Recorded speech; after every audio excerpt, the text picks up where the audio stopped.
Tak takúto palacinkovú tortu v tvare ruže ste ešte nevideli. Vypadá famózne v celku, ale je dokonalá aj na rezu. A verte, neverte, chutná ešte lepšie. Smotanový tvaroháček zmiešajte s práškovým cukrom a smotanou. Vyšľahajte hustý krém a dajte ho vychladiť. V miske zmiešajte múku s kakaom, prilejte mlieko, kakaový tvaroháček mylko, vajíčka a špätku soli. Nakoniec primiešajte maslo. Z cesta pripravte tenké palacinky. Budete ich potrebovať asi tak 12 kusov. Nechajte ich vychladnúť a potom každú z nich potrite krémom a preložte na polovicu. 7 palaciniek vyskladajte na pracovnú plochu, presne tak, ako to teraz vidíte vo videu, a zatočte do rolády. Preložte na servírovací tác a pomocou krému prilepte všetky ostatné palacinky. Tortu zatiahnite alobalom a nechajte do druhého dňa vytuhnúť. Potom posypte kvalitným kakaom a môžete servírovať.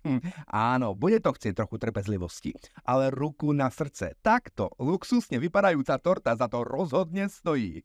Tak už viac neváhajte a bežte do toho. Podrobný recept nájdete pod videom. Majte sa krásne a kľudne sa pochváľte nejakou tou fotečkou, ako sa vám torta podarila.